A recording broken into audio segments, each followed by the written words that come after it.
할렐루야.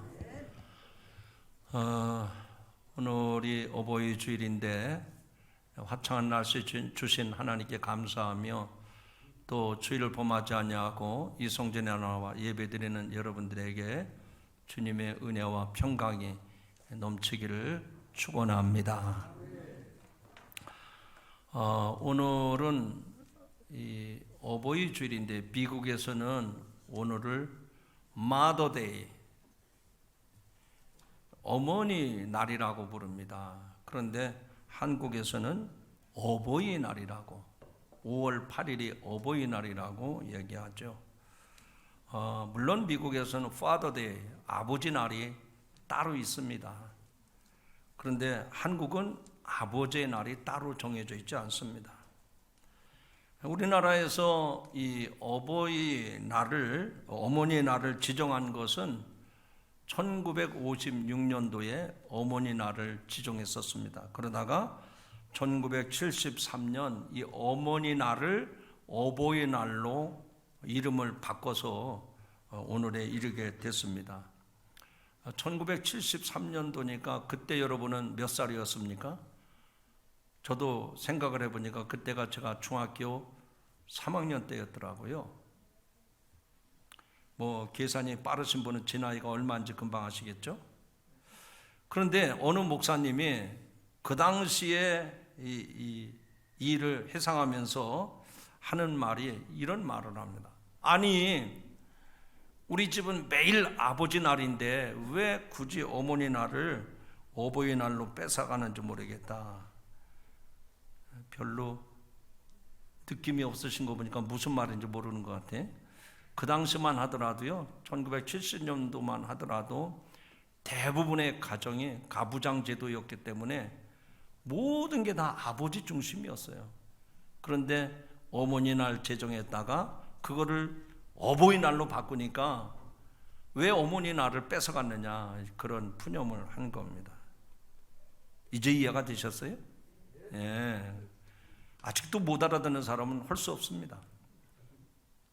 오늘 하나님 우리에게 주신 본문 말씀은 예수님께서 유대 국경을 넘어서 이방 지역이었던 두로에 가셨을 때의 일을 기록한 내용입니다. 한 이방 여인이 예수 그리스도 앞에 나와서 대화를 나눈 끝에 큰 은혜를 받습니다. 이 일은 이 마가복음에만 기록되어 있는 것이 아니라 마태복음에도 기록되어 있습니다. 그런데 거기에 뭐라고 제목이 붙여져 있는 거 아니? 수로보니게 여인의 믿음이라고 쓰여져 있어요. 그러니까 우리가 주목해 봐야 될 것은 그 당시 이방 여인이었는데 그가 주님을 사랑하고 신뢰했기 때문에 그 여인에게 믿음이 있었다. 그래서 그 이름을, 제목을 수로보니게 여인이라고 기록해서 성경에 기록되는 역사의 길이 남는 인물이 되었습니다. 성경은 이 사건이 있기 전에 마가복음 5장에 이런 일을 기록하고 있습니다. 그것은 해당장 야이로라고 하는 사람의 이야기인데, 이 해당장이 예수님에게 찾아가서 엎드려 가지고 자기 집에 꼭 모십시오라고 간청한 내용이 나옵니다. 해당장은 그 당시 종교적 사회적으로 상당한 지위가 있는 사람입니다. 그런데 그 당시에 아무 지위가 없었던 예수님 앞에 많은 사람들이 보는 가운데서 사회적인 지위가 높은 이 해당장이 엎드려 가지고 예수님 꼭 좀 저희 집에 오십시오 라고 간청한 것은 참 이해가 하기 힘든 희한한 일이었습니다. 오늘 우리가 읽은 본문에 나오는 수로보니게 여인과 제가 말씀드렸던 5장에 나오는 해당장 야이로, 이 두 사람은 공통점이 있습니다. 어떤 공통점이 있었는가 하니, 그 모두가 예수 그리스도를 만남으로 자기들 인생에 획을 긋는 아주 중요한 터닝 포인트의 기회를 붙잡았다는 얘기입니다. 좀 더 상황을 자세히 보면 그들은 한 아이의 부모로서 그 자녀들이 병들어 괴로워하고 있는 자녀를 위해서 부모로서 자기 지위나 자기 체면 이런 걸 다 내놓고 예수님을 간절히 찾는 그 부모들의 애절한 모습을 이 성경에서 볼 수가 있습니다. 그래서 오늘 그 수르보니게 여인의 모습이나 해당장 야이로의 모습, 이 둘은 다 우리의 입장에서 보면 어버이 같은 존재 아닙니까? 그래서 오늘 말씀을 이렇게 정했습니다. 따라합시다. 이 어버이를 보라. 크게 하면 은혜가 됩니다. 이 어버이를 보라. 예. 이들은 사회적인 지위나 신분도 있었고 또 어려운 이방 여인, 예수님을 가까이 할 수 없는 이방 여인이었음에도 불구하고 자기 자녀들의 문제를 해결하기 위해서 예수님에게 엎드리고 간청하고 예수님을 모시려는 그 간절한 부모의 심정을 보면서 우리들이 어버이로서 또 우리네 어버이들이 어떻게 살아가는가 점검하고 여러분에게도 좋은 믿음의 도전이 되기를 주님의 이름으로 축원합니다.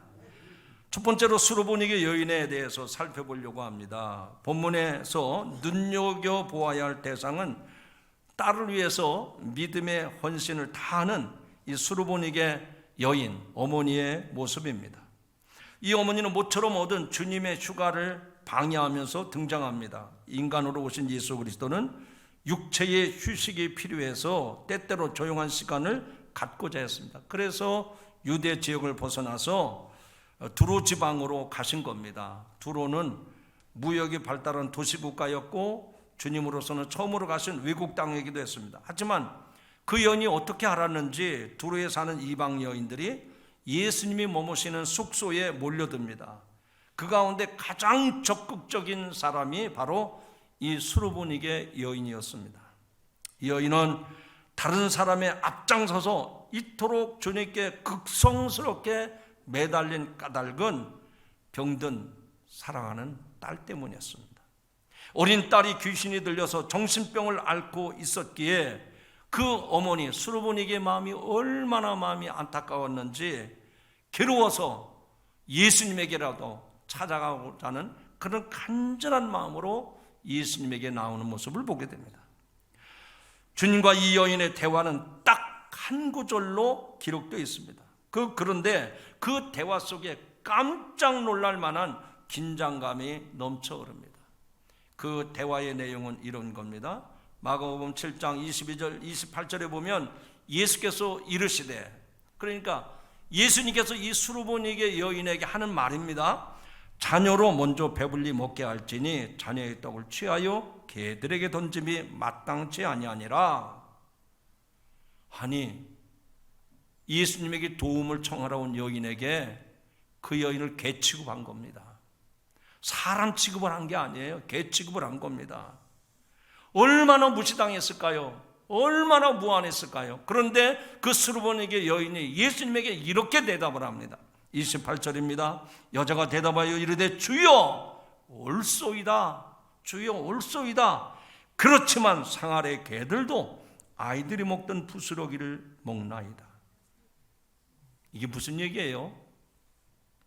그렇게 무시당하고 모욕적인 언사를 받았음에도 불구하고 저는 당신이 볼 때 개 같은 사람이라도 좋으니 개들도 주인의 상에서 떨어지는 부스러기를 먹지 않습니까? 저에게 부스러기의 은혜라도 있으면 주십시오. 저를 냉정하게 박대하지 마시고 저에게도 개같이 취급받아도 상관없으니 무시당해도 상관없으니 저에게 부스러기 은혜라도 좀 주십시오. 세상을 구원하러 오신 예수님께서 왜 이렇게 정말 그렇게 냉정하게, 그렇게 싸납게, 야비하게까지 한 그런 언어를 쓰셨을까? 귀신 들려서 신음하고 고통받는 이 어린 딸이 불쌍해서 견디다 못해 주님을 찾아갔더니 그 예수님께서는 고쳐주기는커녕 유대인이 아니라고 모욕적인 언사를 하시면서 어떻게 이렇게 냉대할 수 있을까? 아마 여러분 같았으면 어떻게 했겠습니까? 여러분들이 자녀 문제가 있어서 뭐 어떤 요즘 말로 말하면 코로나 걸렸는데 이게 예사로운 코로나가 아닙니다. 열이 막 40도가 막 올라가가지고 정신이 나갔다 들어왔다 해요. 병원에 응급실에 가도 소용이 없다고 돌려보냅니다. 아니 무슨 사고를 당해가지고 다리가 골절이 되고 뭐 병원에 응급실 찾아다녀도 안 받아줘요. 이런 상황이 예수님에게 찾아갔는데 예수님이 그렇게 모욕적인 언사를 했을 때 여러분은 예수님에게 뭐라고 대답합니까? 제가 여러분 표정을 보니까요, 예수님에게 싸납게 대할 사람들 같아요. 얼굴 표정이 다 그래요. 그러나 이 수로보니게 여인, 그 어머니의 모습을 보시기 바랍니다. 안 보이죠? 그래서 제가 그림으로 하나 만들었습니다. 이 수로보니게 여인의 장면이 나옵니다. 그 수로보니게 여인은 순간적으로 일어나는 실망과 분노의 감정을 누그러뜨리고 주님 옳습니다. 당신 말씀이 맞습니다. 그래서 예수님에게 화를 내지 않냐고 겸손한 태도를 보입니다. 이어서 부스럭이라도 좋으니 그 은혜를 저에게 달라고 엄청난 믿음을 고백합니다. 이 믿음은 자녀 사랑하는 마음이 없었다면 불가능한 고백이었습니다. 자녀를 병에서 살리겠다고 하는 어머님의 간절한 사랑이 이 여인으로 하여금 그 수모와 그 멸시와 그 천대를 이겨내게 만든 것입니다. 사랑하는 성도 여러분, 이 어머니는 비록 개같은 짐승 취급을 받았다 할지라도 주님께로부터 부스러기 은혜만이라도 받을 수만 있다면 내 딸이 낳을 수 있다고 확신을 가진 겁니다. 여러분, 이 시간 여기 성전에 나와서 예배 드리는데 여러분도 제가 말 한마디에 자존심 상할 수 있어요. 어떻게 예배 드리러 온 사람이 그 문양으로 나왔느냐고. 제가 좀 아주 냉정한 언사를 던지면 여러분들이 벌떡 일어나서 나갈 거예요. 뭐 교회가 이 교회밖에 없나?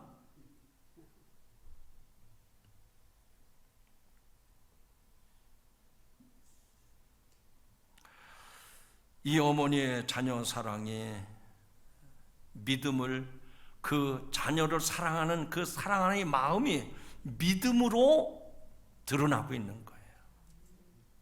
이때 아멘 안 하시면 언제 할 겁니까?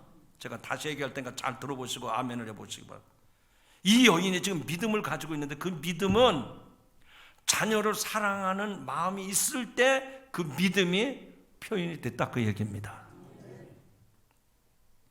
주님은 그 수로보니게 여인의 믿음을 시험한 것입니다. 이 고백을 통해서, 예수님에게 자기의 고백을 통해서 이야기할 때 예수님은 그녀의 믿음을 인정해 주셨어요. 그리고 주님이 이렇게 말씀을 하십니다. 자, 29절 말씀 같이 크게 화면 보세요. 화면. 보라 그럴 때 보고 들으라 그럴 때 들으시고 그래야 돼요. 여기 가서 집중을 안 하면 그냥 1시간 예배 드리는데 공 치는 겁니다. 그리고 마귀가 그런 사람들에게 탁 유혹을 해가지고요, 시험에 들어요. 나 교회 가서 예배 드리고 왔는데 뭐 은혜도 못 받고 괜히 시간 낭비했다고. 근데 설교를 집중하면 여러분의 인생을 바꿀 수 있는 기회가 되는 거예요. 자, 본문 29절 크게 읽으십시다. 시작.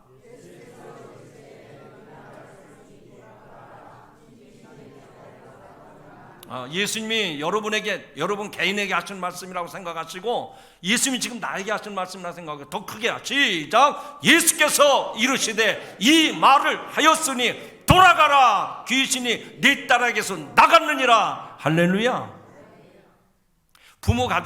자녀를 가지신 부모들 생각해 보세요. 애지중지 키웠는데 어느 날 이 아이가 귀신 들렸어요. 헛소리를 합니다. 시도 때도 없이 나가서 돌아다녀요. 부모 마음은요, 천갈래 만갈래 찢어집니다. 얼마나 고통스러웠을까요? 그런데 예수님에게 찾아갔을 때 자녀의 떡을 취하여 개들에게 주는 것이 마땅치 아니라 내 밥상에 있는 이것을 개한테 던져주는 것도 옳지 않다, 무시해버린 거예요. 그런데 이 여인이 예수님 말씀 듣고 주님, 나 같은 사람은 개 같은 사람입니다. 그래도 부스럭이라도 좋으니 저에게 주십시오. 그랬더니 예수님이 그 자리에서 선언을 났습니다. 뭐라고요? 내가 이 말을 했으니, 내가 이 고백을 했으니, 내가 믿음을 가졌으니 돌아가라. 귀신이 네 딸에게서 나갔느니라. 이 믿음을 가지시면요, 지금도 여러분의 문제가 해결이 됩니다. 믿으시면 아멘 하시기 바랍니다. 혹시 제가 알고 하는 얘기는 아닙니다. 자녀 때문에 속상한 분 계세요?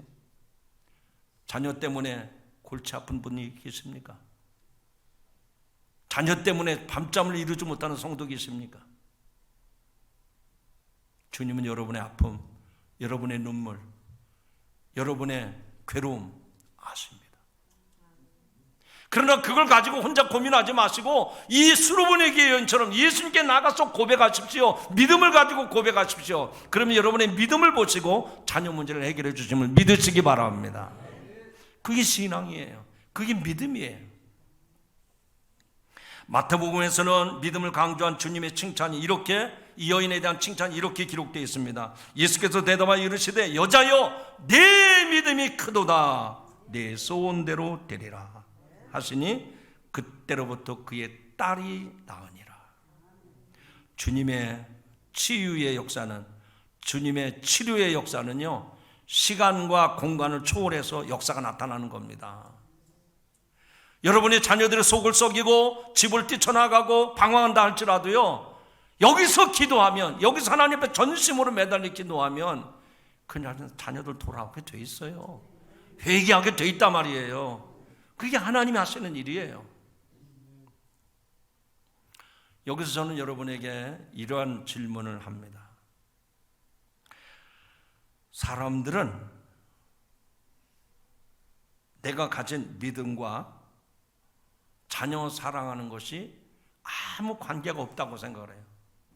내가 아무리 믿음이 대단해도 자녀들이 속속이잖아요. 그러니까 믿음은 믿음이고 자식 사랑은 자식 사랑이에요. 이게 별개의 문제라고 생각을 합니다. 제가 여러분 한 분 한 분한테 물어보고 싶어요. 그러나 공적인 예배이기 때문에 한 분 한 분한테 대답을 듣기는 어렵습니다. 여러분이 마음속으로 한번 대답보세요. 믿음과 자녀 사랑의 관계는 별개의 문제입니까? 거기에 동의하십니까? 아니면 나는 그렇지 않다고 봅니다. 어떤 겁니까? 우리들 주변에 보면 믿음이 없어도 자녀들을 끔찍이 사랑하는 부모들이 있는가 하면, 아니 믿음이 있는 부모라 하더라도 자녀를 나하고는 관계없는 아이처럼 소홀히 여기는 부모들이 있습니다. 그러나 아들, 딸을 위해서 날마다 믿음으로 하나님께 기도드리는 부모보다 더한 자녀 사랑은 없습니다. 자녀를 사랑하기 때문에 하나님께 기도하는 것이고요, 하나님의 살아계심을 믿기 때문에 자녀들을 위해서 중보하며 기도하게 되는 줄로 믿습니다. 정리하면 믿음과 자녀 사랑은 분리된 게 아니고 그게 하나라는 거예요. 하나님을 확실하게 믿는 사람은요, 내 속으로 난 자식을 사랑하게 돼 있어요. 나는 교회를 열심히 출석하지만 자녀들이 세상에서 방황하고 주일도 안 지키고 그건 모르겠다, 그런 부모는 없습니다. 믿음이 있는 부모는요, 자녀를 발목을 잡고서라도 허리춤을 붙잡고서라도 예배드리게 만드는 게 부모예요.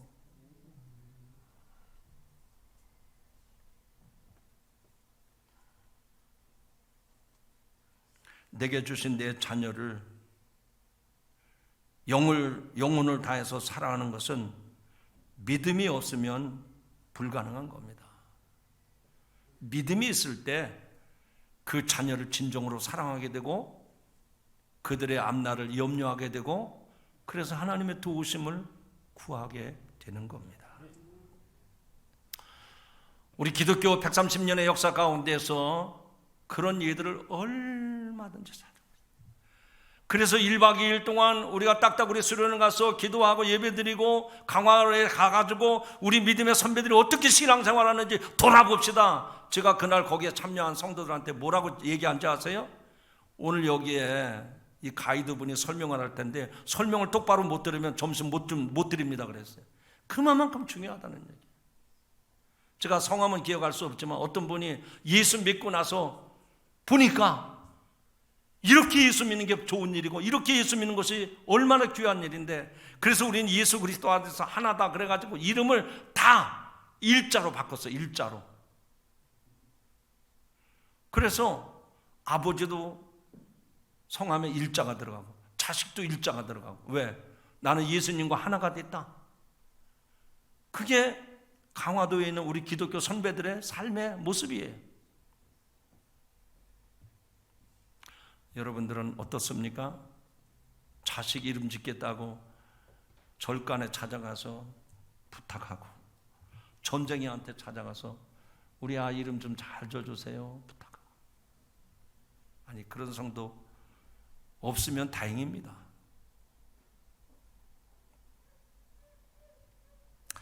여러분, 우리 주변에 믿음의 신실한 부모들, 정말 자녀들을 위해서 정말로 간절히 기도했던 믿음의 부모들이 얼마나 많습니까?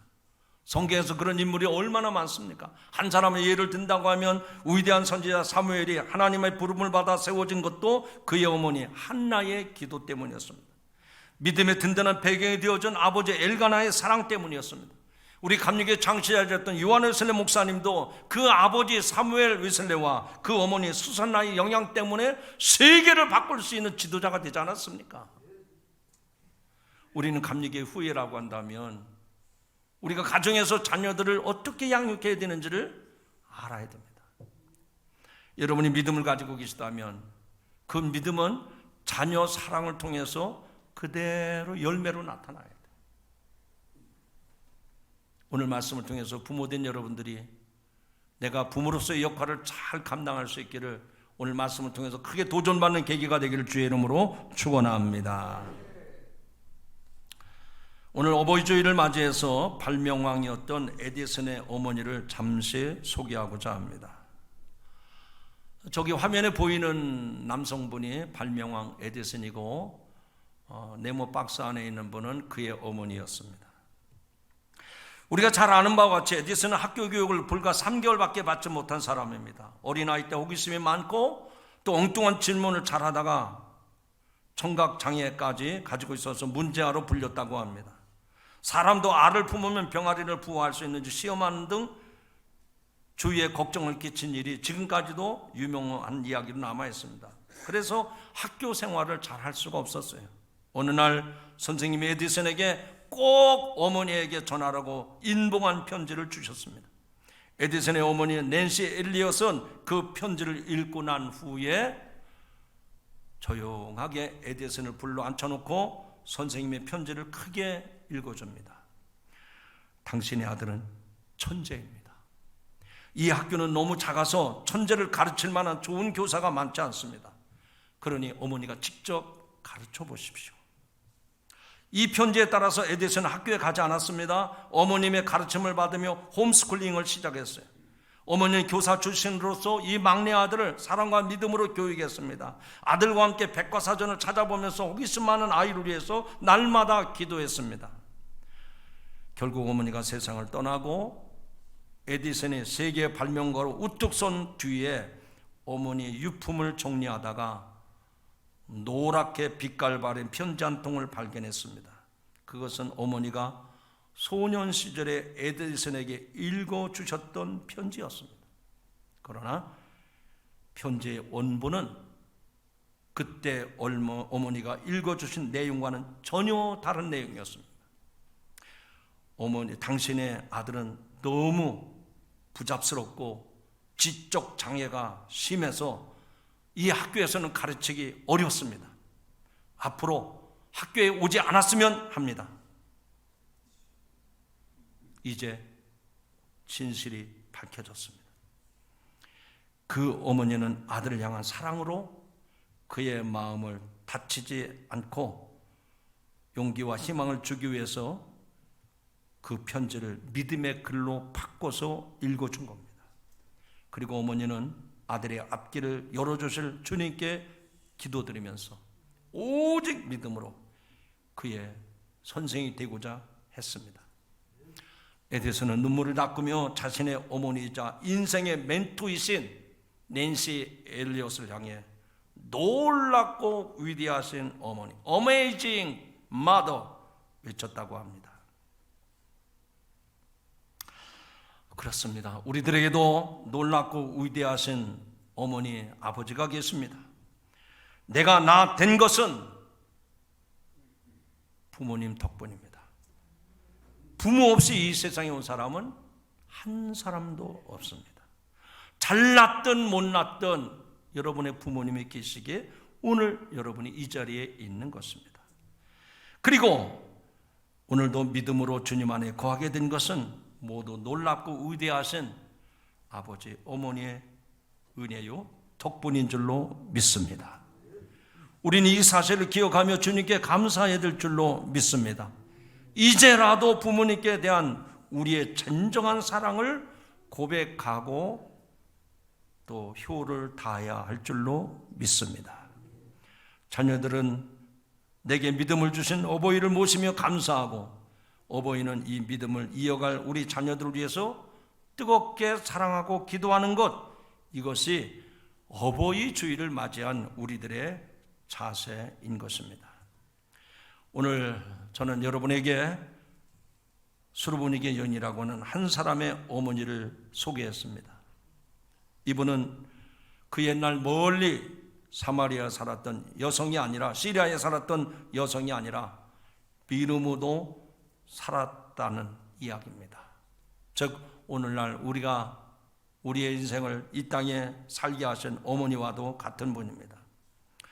또 해당장 야이로라고 한 사람의 아버지가 계셨습니다. 이분도 멀리 유대인의 해당에만 있는 분이 아니라 내 아버지와 같은 존재로 이 세상에 계신 분입니다. 세상에서 쌓은 지위와 명예도 사랑하는 자녀를 위해서 모두 버릴 수 있는 믿음을 가진 분들이 우리의 어버이입니다. 사람들 앞에서 간절히 구해서 내 집으로 모셔오기까지 열심과 사랑을 바친 그 어머니, 그 아버지가 여러분의 부모님이십니다. 내가 아프거나 어려움을 당해 힘들어하면 밤이면 눈 한번 붙이지 못하고 날이 하얗게 밝기까지 곁에서 손을 잡고 기도하시던 분이 어머니, 아버지십니다. 내 부모님은 내가 고통스러워할 때 나를 위해서 어떤 수고와 헌신도 다 감당해내신 분입니다. 심지어는 어떤 모욕을 당해도 자녀를 위한 일이라면 그것을 달게 받으신 분들입니다. 이분들이 곧 믿음의 아버지, 어머니입니다. 이제 말씀을 맺으면서 어버이날 일기 하나를 소개하려고 합니다. 어느 목사님 친구분이, 목사님이 쓴 글은 아니고 목사님 친구분이 어버이날 자기 아버지를 생각하면서 쓴 일기의 내용을, 실제적인 이 일기를 제가 소개합니다. 내일이 무슨 날인지 아시오? 무슨 날? 맨날 그날이 그날이지.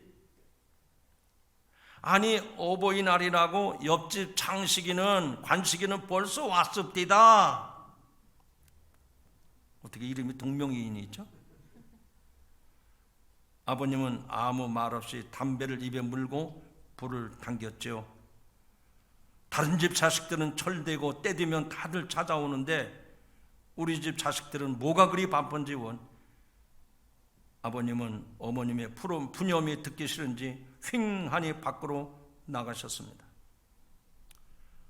바로 다음 날이 어버이날이었습니다. 조용하던 마을에 아침부터 이 집 저 집 승용차가 들락거립니다. 아니 이 양반 아침밥도 안 드시고 어딜 가셨나? 어머니가 하는 말이에요. 이곳저곳 아버님을 찾아봐도 간 곳이 없었죠. 혹시 저 광에서 뭘 하고 계시나? 하고 광문을 열고 들어갔습니다. 거기엔 바리바리 쌓아놓은 낯설은 보따리 2개가 있었습니다. 보따리를 풀어보니 참기름 한 병에 고춧가루 한 봉지, 또 엄나무 껍질이 가득 담겨 있었습니다. 큰아들이 늘 관절염 신경통에 고생한 걸 알고 준비해 두었던 것입니다. 또 다른 보따리를 풀자 거기에는 참기름 한 병에 고춧가루 한 봉지, 민들레 뿌리가 가득 담겨 있었지요. 작은 아들이 늘 간이 안 좋아 고생하는 걸 알고 미리 준비해 두셨나 봅니다. 동네 어귀 장승배기에 구부러진 허리에 초췌한 모습으로 아버지는 홀로 앉아 있었죠. 어버이날 단톡방에 올라온 글을 소개한 겁니다.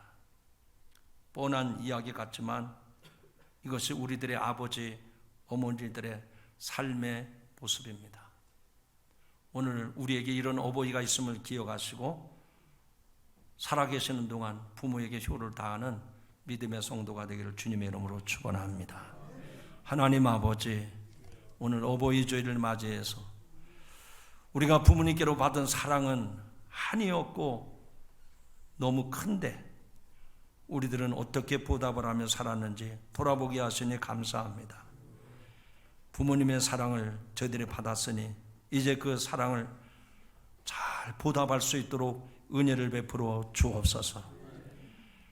더 이상 볼래야 볼 수 없는 부모님들, 저 세상 계실 터인데 그 그리움을 안고 나도 어버이로서 내 부모님들이 나에게 보여주셨던 그 희생과 사랑을 나도 자식들에게 잘 가르치게 하여 주옵소서. 예수님의 이름으로 기도하옵나이다. 아멘.